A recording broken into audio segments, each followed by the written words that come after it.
Hello. Ah, il est super tard, mais ça y est, j'ai terminé l'installation et on va pouvoir faire le mariage demain.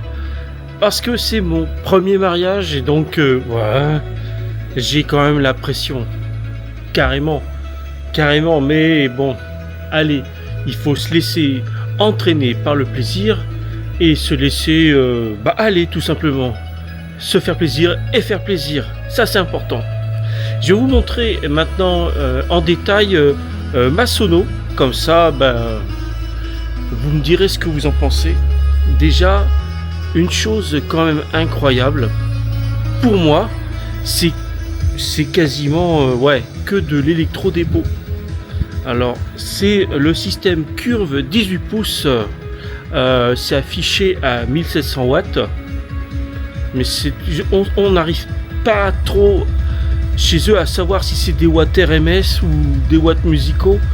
Je pense que c'est plus proche des RMS quand même, parce que quand je mets les 4, parce qu'il y a 4 systèmes ensemble, ça envoie bien quoi. Et l'avantage c'est que c'est un son quand même très propre, ça sature pas et c'est vraiment très agréable. Et voilà, ça bombarde la salle quoi, il n'y a pas de problème. Ce qu'il y a d'intéressant, je vous montre aussi. Hop. En haut, là, je sais pas si je peux zoomer. Ouais, il y a un détecteur de décibels. Là, je suis à 78, mais j'écoute tranquille. Faut pas dépasser les 90. Et j'ai flirté les 90 sans aucun problème. Et j'avais encore beaucoup de marge. Mais je trouve que même en respectant la loi, je trouve qu'on peut vraiment avoir un bon son. Et on n'est pas obligé de dépasser toujours les limites. Attendez, je vais remettre un morceau. Je peux parce que c'est moi qui ai créé les morceaux. Il n'y a pas de problème de droit d'auteur. Alors, moi je suis encore sur la DDJ 400 parce que je l'aime énormément et que je débute. Je la trouve pas super compliquée. Et c'est pour moi vraiment très très agréable de mixer avec celle-là. Parce que je reconnais, je suis débutant.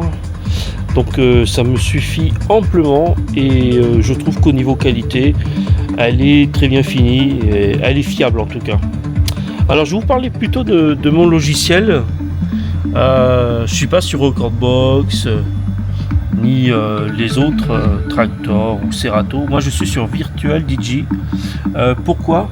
Parce que sur Virtual DJ on peut mixer les clips vidéo. Comme moi je suis producteur, je fais mes propres musiques et mes propres vidéos.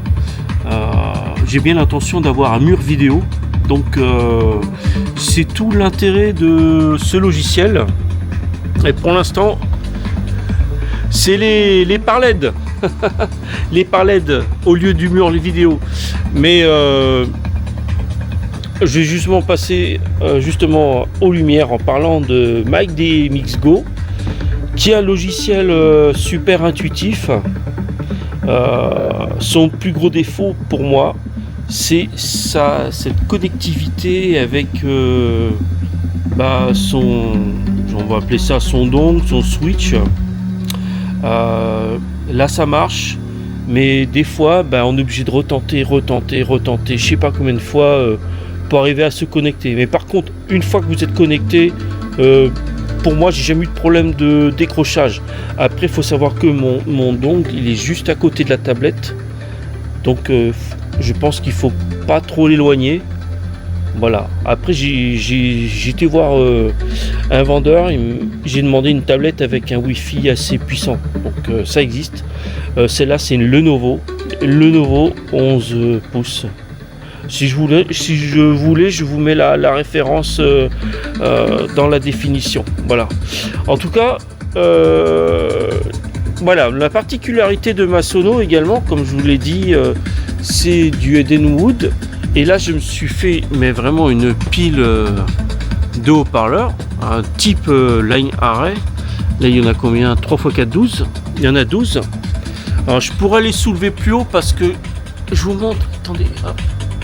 Voilà, j'ai un palan, ouais, voilà, impeccable, comme ça permet de la soulever, parce que ça fait quand même son petit poids, et bah voilà quoi, on s'appelle pas Hulk, hein. Il faut les soulever, ces enceintes là, et par contre ça donne grave. Elles sont, j'en ai gardé un kit, attendez, hop, voilà, j'en ai gardé un kit en normal, de chaque côté, voilà, pour je les utilise en retour de scène, parce que quand tu as le son que tu envoies sur le public, eh bien t'entends pas aussi bien ce que eux entendent que ce que tu fais en réalité. Donc je me suis mis une paire de ces enceintes là pour moi, comme ça moi je sais exactement ce qu'ils ont. Par contre, il faut que j'apprenne à régler les basses, les caissons, parce que des fois, je trouve c'est trop fort. C'est trop fort, là on voit mal. Mais les 4 caissons, c'est juste impressionnant, quoi. 4 caissons de 18 pouces, ils pèsent chacun 50 kg. Là, vous êtes 200 kg de basse, quoi. Et honnêtement, c'est de la pure physique, quoi. Quand les membranes sont grandes, ça pousse de l'air, beaucoup plus que du 12 pouces ou du 15 pouces ou du 8 pouces. Donc même si elles sont pas, c'est pas aussi puissant que du Electro Voice ou d'autres marques vraiment super, des superbes marques, hein, que j'adorerais avoir. Mais pour débuter, honnêtement, je vous dis là c'est ce système, il est vraiment très performant. Et j'espère que demain c'est le mariage, on va voir ça ensemble, je vais essayer de filmer. Et est-ce que ça watt, comme dit Régis, est-ce que ça entraîne le public? J'espère bien que ça va entraîner le public. Voilà. Ah oui, je vous ai pas parlé de mes 2 petits lasers là-haut. C'est des Starby, je crois, c'est vraiment du classique de chez Electro-Dépôt aussi. Voilà, c'est du petit laser tranquille. J'en ai un 3e. Alors, vous l'avez peut-être vu elle est là. Attendez. Il est au sol, mais je l'allume pas. Je vais pas m'en servir aujourd'hui. C'est un 4 couleurs, mais parce que là, j'ai beau réfléchir, je sais pas comment faire pour le mettre en valeur. Donc, voilà. Voilà ma sono. Si vous avez des questions, n'hésitez pas. Pour ce qui est des questions, parce que là ça me revient, comment t'as fait pour les assembler? Je vais vous montrer. Mais ouais, vous pouvez vous en inspirer. Voilà. Là derrière, attendez, là, ici. Il y a des trous de fixation d'origine, avec des vis d'origine. J'ai acheté des barres. Alors, je vous dis quand je suis ajusteur aéronautique aussi. Donc, ces choses-là, c'est assez facile quand on est assez adroit avec le métal. Vous achetez des barres, vous allez dans les magasins de bricolage. Bon, je ne vais pas les citer. Vous achetez des barres comme ça. Et puis, les enceintes, vous les mettez à plat. Ici, à plat ventre ici. Sur une table ou au sol, et puis vous disposez vos barres de métal sur les enceintes et vous faites des marquages pour les perçages, et puis vous percez, puis après vous vissez. Alors ça, c'est facile à dire, mais après il faut quand même avoir quelques connaissances pour mesurer et rattraper les défauts et tout. Alors entre chaque barre, il y a 3 barres, il y a des jonctions ici. Voilà, si on voilà, je sais pas si on voit, voilà, on voit un peu là, ouais, comme ça. Donc 2 trous, une plaque supplémentaire et 2 gros écrous. Et franchement, je dis ça tient. Mais le défaut, c'est que c'est trop fragile. L'autre, elle est un peu, on l'a mal manipulée dans les premiers temps. Je vais vous montrer ça.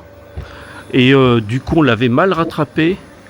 Et du coup, regardez, là, c'est décalé, on n'arrive pas à avoir quelque chose de droit parce que ici elle est tordue. Elle est tordue, donc je vais tout refaire. Je vous en avais parlé, que j'allais refaire quelque chose de plus pro encore, mais juste pour vous dire que ce concept me plaît énormément, et le fait de les suspendre avec des palans, mais là je kiffe de ouf. Je sais pas ce que vous en pensez, mais ce petit look festival, franchement, et puis en plus le son est vraiment très bon. Là il y a la salle au fond.